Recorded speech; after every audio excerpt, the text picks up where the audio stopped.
यो दादागिरी हो। यो दादागिरीको बन्द गर्नु। सभामुख भनेको तटस्थ भूमिकामा हुनुपर्छ, सबैको साझा हुनुपर्छ। तर आज सभामुखको यो व्यवहार हेर्दा मलाई आश्चर्य लागेको। सभामुखजी संवेदनशीलता अलिकति पनि छ भने यसमा चिन्ता लिन म विशेष आग्रह गर्न चाहन्छु। यो अपवित्र गठबन्धन बनेदेखि नै देशले दुख पाइरहेको छ। एनआरएनलाई पनि विभाजित गर्नुभएको छ। अहिले सरकारको दुईटा प्रमुख घटक आरजु देउवा जो परराष्ट्र मन्त्री हुनुहुन्छ उहाँको एउटा घटक एनआरएन बनेको छ भने प्रधानमन्त्रीजीको अर्को एनआरएन बनेको छ भने सबै निकायमा तपाईँहरूको द्वन्द्वले गर्दा दुख पाइरहेको र देशै बर्बाद हुन लागेको त सबैतिर हेरिरहेछ। वक्ता मान्य सदस्य यहाँको विषय केमा बोलिरहनु भएको छ? त्यहाँ सभामुखज्यू आज यो वातावरण छलफलको लागि छैन। मैले के गर्ने त? मैले कुन मान्य सदस्य विषयमा केन्द्रित भएर बोल्नको लागि म निर्देश गर्दछु। म सम्मानीय सभामुखजीसँग सोध्न चाहन्छु, अवरोध संसद अवरोध कुन अवस्थामा भन्छन्? एउटा कुनै पार्टी उभिराख्दा संसद अवरोध हुने, अर्को पार्टी यहाँ रोस्टममा बेलमा नाराबाजी गर्दा संसद अवरोध नहुने म परिभाषा खोजिरहेको छु सभामुखज्यू। मान्य सदस्य विषय केन्द्रित आफ्नो अभिव्यक्ति दिनु होला। हो, यहाँ नाराबाजीको बीचमा मैले के बोल्ने भन्ने प्रश्न गरिरहेको छु। मान्य सदस्य आफ्नो विषय केन्द्रित गर्नुहोस्। तपाईँलाई 5 मिनट समय दिएको छ, 3 मिनट गइसक्यो। मलाई बोल्ने वातावरण दिनु सभामुखज्यू। म बजेटमा बोल्न चाहन्छु, बजेटमा छलफल गर्न चाहन्छु। देशको बजेट बिचौलियालाई खुसी पार्ने खालको छ। बिचौटियाले प्रकृति सम्पदाहरू लुट्नुहोस्, नेपालको सार्वजनिक सम्पदाहरू लुट्नुहोस्, नेपाली जनताको सम्पत्तिहरू लुट्नुहोस् भने ढोका खुलेको सन्दर्भमा हामी कसको लागि बहस गर्ने? नेपाली जनता जान्न चाहन्छ कि बजेट कस्तो छ। हामी यसमा बोल्न चाहन्छौँ सभामुखज्यू। त्यसैले यो अहिलेको बहस, मैले बजेटको बहस ठानेकै छैन। यसरी लटपटर गरेर मान्छेलाई सुमसाम पारेर अन्यल बनाएर धमिलो पानी बनाएर माछा मार्ने खेल नहोस्। एउटा सहज वातावरण निर्माण होस्। म सम्मानीय सभामुखको एउटा अभिभावकीय भूमिकाको अपेक्षा गर्छु।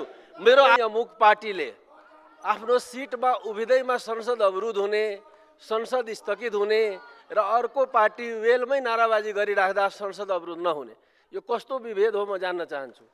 सभामुख भनेको तटस्थ भूमिकामा हुनुपर्छ, सबैको साझा हुनुपर्छ। तर आज सभामुखको यो व्यवहार हेर्दा मलाई आश्चर्य लागेको छ। म दुखित पनि छु।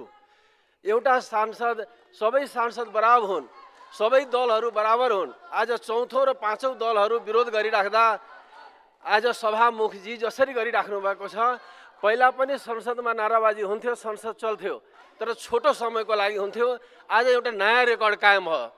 एउटा नयाँ रेकर्ड कायम गर्नुभयो, यसको लागि शुभकामना पनि दिन चाहन्छु।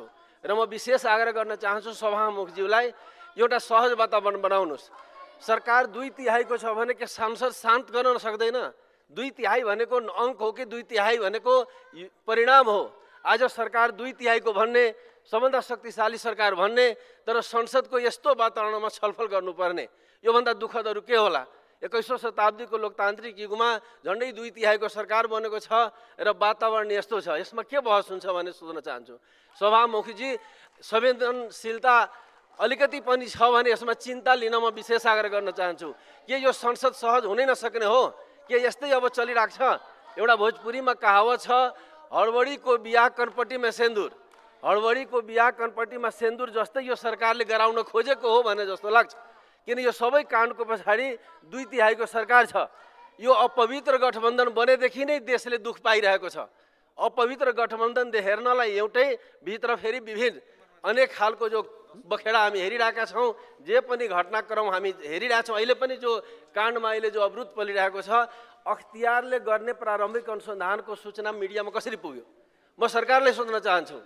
एउटा स्वतन्त्र निकाय जो अख्तियार अनुसन्धान आयोग हो, त्यसले अनुसन्धान गर्छ र त्यो सबै कुरा मिडियामा आउँछ। मलाई देखाउनुहोस्। त्यो काङ्ग्रेसलाई पनि थाहा छ कि मेरो लडाइँ भोलि एमालेसँग छ, एमालेवालाले पनि थाहा छ कि भोलिको लडाइँ मेरो काङ्ग्रेससँग छ। त्यसरी मुखमा राम बगलीमा छुडाको खेल तपाईँहरूले गरिराख्नु त भएको छैन भन्ने प्रश्न जाग्छ। हामी नेपाललाई त जगहाँसाई गऱ्यौँ, एनआरएनलाई पनि विभाजित गर्नुभएको छ। अहिले सरकारको दुईटा प्रमुख घटक आरजु देउवा जो परराष्ट्र मन्त्री हुनुहुन्छ उहाँको एउटा घटक एनआरएन बनेको छ भने प्रधानमन्त्रीजीको अर्को एनआरएन बनेको छ भने सबै निकायमा तपाईँहरूको द्वन्द्वले गर्दा दुख पाइरहेको र देशै बर्बाद हुन लागेको त सबैतिर हेरिरहेछौँ। अहिले अख्तियारमा पुग्नु भएछ, न्यायालयमा पुग्नु। वक्ता मान्य सदस्य यहाँको विषय केमा बोलिरहनु भएको छ? त्यहाँ सभामुखज्यू, आज यो वातावरण छलफलको लागि छैन। मैले के गर्ने त? मैले कुन मान्य सदस्य विषयमा केन्द्रित भएर बोल्नको लागि म निर्देश गर्दछु। म सम्मानीय सभामुखजीसँग सोध्न चाहन्छु, अवरोध संसद अवरोध कुन अवस्थामा भन्छन्?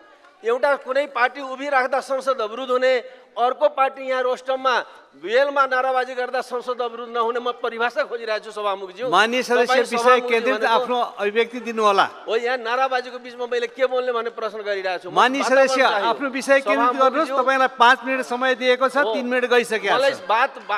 मलाई बोल्ने वातावरण दिनु सभामुखज्यू। म बजेटमा बोल्न चाहन्छु, बजेटमा छलफल गर्न चाहन्छु। देशको बजेट बिचौलियालाई खुसी पार्ने खालको छ।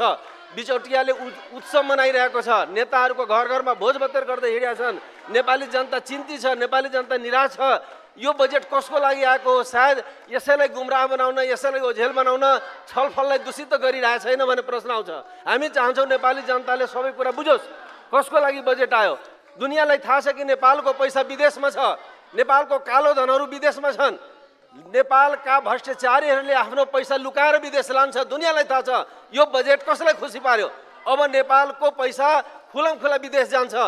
खुलमखुला विदेश जाने वातावरण बनाउनु भयो अर्थमन्त्रीजीले। अहिलेको बजेटले बनायो।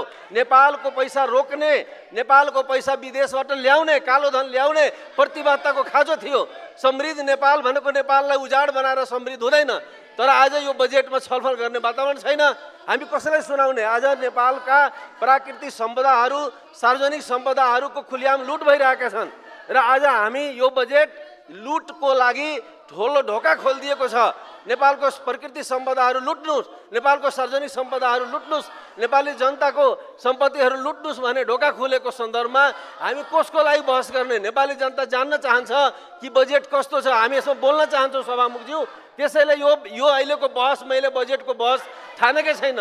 यसरी लटपटर गरेर मान्छेलाई सुमसाम पारेर अन्यल बनाएर धमिलो पानी बनाएर माछा मार्ने खेल नहोस्। एउटा सहज वातावरण निर्माण होस्। म सम्मानीय सभामुखको एउटा अभिभावकीय भूमिकाको अपेक्षा गर्छु। मेरो आग्रह छ कि आज यो संसदलाई स्थगित गर्नुहोस् र एउटा वातावरण बनाउनु सभामुखज्यू। यो छलफलको वातावरण होइन। यो यस्तो बवालमा जनतालाई के हामी सूचना दिन खोजिरहेछौँ? संसदको हाम्रो यो गरिमामय संसदको समय सकियो, के सन्देश दिन खोजिराखेका छौँ भन्ने प्रश्न उठ्छ। 2 मिनटभित्र आफ्नो कुरा राख्नु होला। मैले सम्माननीय सभामुखज्यू, मैले राख्ने कुरा केही पनि छैन। संसदमा यसरी आन्दोलन भइरहँदा यसरी संसद चलाउनु के उचित हुन्छ? उचित हुँदैन भन्ने मलाई लाग्छ सम्माननीय सभामुखज्यू। त्यही भएर कुरा केही नराखी उहाँहरू पनि हामीहरू पनि जनताले जितेको जनप्रतिनिधि हो। भिजिट भिसा प्रकरणमा दोषीलाई कारबाही गर्ने भन्ने मागमा सबैले साथ दिनुहोस्। अरू कुरा केही नगरी यसरी संसद चलाउनु यो चाहिँ संसदीय अभ्यास होइन। यो दादागिरी हो। यो दादागिरीको बन्द गर्नुहोस्। धन्यवाद।